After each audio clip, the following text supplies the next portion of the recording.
Hello, আসসালামু আলাইকুম। H school BDC programming টিউটোরিয়ালে আপনাদের স্বাগতম।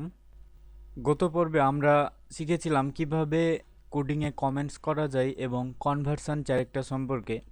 এই পর্বে আমরা খুবই ইম্পর্ট্যান্ট একটা টপিকস ভ্যারিয়েবল সম্পর্কে জানব। তো ভ্যারিয়েবল কি? আমরা অধিকাংশই ভ্যারিয়েবল সম্পর্কে আমাদের স্কুল বা কলেজের ম্যাথ ক্লাসে শুনে থাকব।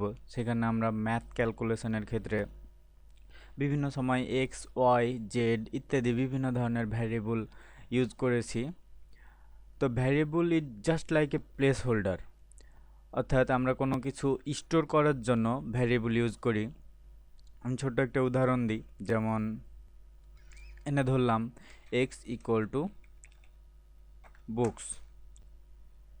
এটা কোডিংয়ের কোনো অংশ না, জাস্ট উদাহরণ দেওয়ার জন্য বলছি। তারপর লিখলাম I love x, that means I love books. এখানে এক্সটা বুকস হিসাবে ইউজ হচ্ছে এবং বুকসকে এক্স এর ভিতরে স্টোর করেছি। এখানে এক্সটা হচ্ছে ভ্যারিয়েবল। তো ভ্যারিয়েবল কোডিংয়ে ভ্যারিয়েবল ডিক্লেয়ার করার জন্য প্রথমে আমাদের ডাটা টাইপ ডিক্লেয়ার করতে হবে, অর্থাৎ এটা ইন্টিজার বা ফ্লোটিং বা ক্যারেক্টার কী ধরনের ডাটা টাইপের হবে সেটা প্রথমেই ডিক্লেয়ার করে দিতে হবে। তো ধরি প্রথমে আমরা ইন্টিজার টাইপ একটা ভ্যারিয়েবল নিব, সেজন্য ইন্ট ডাটা টাইপ ডিক্লেয়ার করলাম, তারপর ভ্যার নামে একটা ভ্যারিয়েবল নিলাম। এখানে ইন্ট মানে বোঝায় যে এখানে পূর্ণসংখ্যিক ভ্যালু, আর ভ্যার হচ্ছে ভ্যারিয়েবলের নেম। এভাবে আমাদের একটি ভ্যারিয়েবল ডিক্লেয়ার করতে হবে।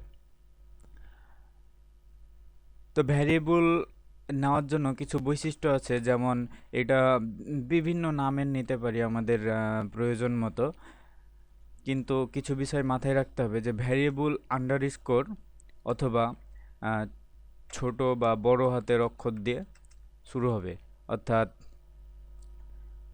আন্ডারস্কোর নাম এটি একটি ভ্যারিয়েবল এর নাম হইতে পারে। আবার শুধু নাম বা নাম্বারের এটি একটি ভ্যারিয়েবল। আবার ক্যাপিটাল এম এন দিয়ে এইটাও লিখতে পারি, এইটি একটি ভ্যারিয়েবল। এখানে একটি বিষয় লক্ষণীয় যে নাম এবং ক্যাপিটাল এন দিয়ে নাম দুইটি আলাদা আলাদা ভ্যারিয়েবল হিসেবে কাউন্ট হতে পারে, অর্থাৎ ভ্যারিয়েবল কেস সেন্সিটিভ। আবার আন্ডারস্কোর 1 2 3 এইটি একটি ভ্যারিয়েবল, কিন্তু জাস্ট 1 2 3 এটি ভ্যালিড ভ্যারিয়েবল না। এটি ভ্যালিড ভ্যারিয়েবল হিসাবে আমরা ইউজ করতে পারি না, কারণ ভ্যারিয়েবল কোনো সংখ্যা দ্বারা শুরু হতে পারবে না, আবার কোনো সাংকেতিক চিহ্ন দ্বারাও শুরু হতে পারবে না। যেমন ডলার সাইন দিয়ে যদি আমরা কিছু লিখি, এটি ভ্যারিয়েবল হিসাবে ইউজ করা যাবে না। তাহলে ভ্যারিয়েবল ছোট বা বড় হাতের অক্ষর এবং আন্ডারস্কোর দ্বারা শুরু হবে। তো আমরা সিম্পল একটি ভ্যারিয়েবল নিই, ধরি এজ নামে একটি ভ্যারিয়েবল নিলাম, এজ।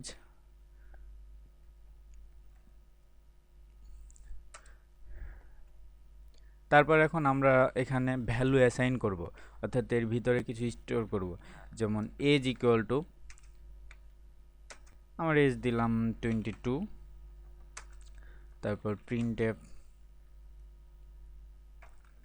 হারুন এজ %d,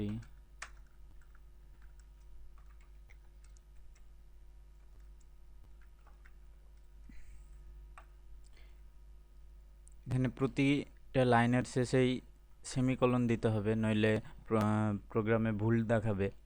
তো এখানে এজ নামে একটা ভ্যারিয়েবল নিয়েছি, তারপর ভ্যালু অ্যাসাইন করেছি, তারপর প্রিন্টএফ অর্থাৎ পার্সেন্ট এবং প্রিন্টএফ সম্পর্কে আগের টিউটোরিয়ালে আপনারা দেখেছেন নিশ্চয়ই।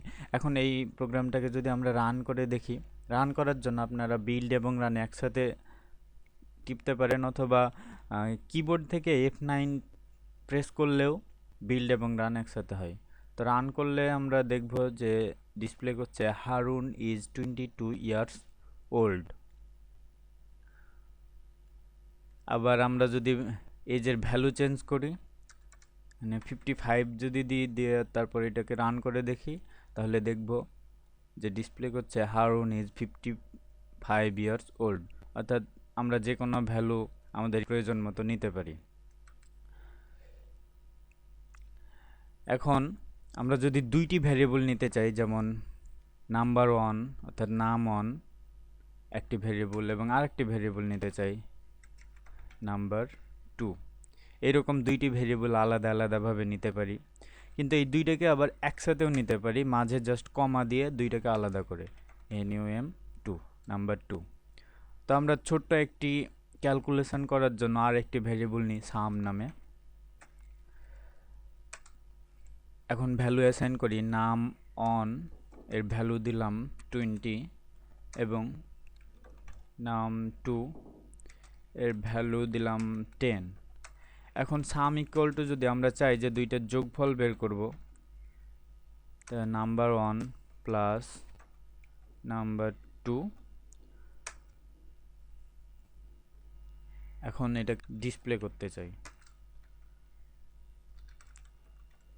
সাম ইজ %d,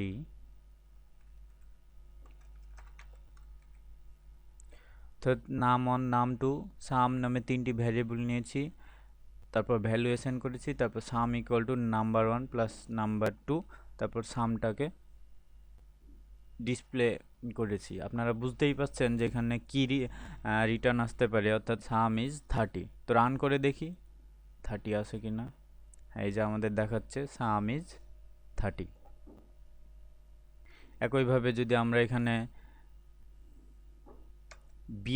বিয়োগের ক্ষেত্রে ইউজ করি, তারপর এটাকে রান করে দেখি, দেখব যে এখানে সাম ইজ 10। আবার যদি আমরা গুণের ক্ষেত্রে ইউজ করি, তারপর রান করে দেখি সাম ইজ 200। তাহলে ভ্যারিয়েবল যে অনেক গুরুত্বপূর্ণ, এটা আপনারা নিশ্চয়ই বুঝতে পেরেছেন। ধীরে ধীরে আমরা ভ্যারিয়েবলের অন্যান্য টাইপ সম্পর্কে জানতে পারবো। তো আজকে এই পর্যন্তই, পরবর্তীতে ভ্যারিয়েবলের অন্যান্য টাইপ সম্পর্কে আমরা জানবো। সে পর্যন্ত আল্লাহ আপনাদের ভালো রাখুন। Don't forget to subscribe. See you again.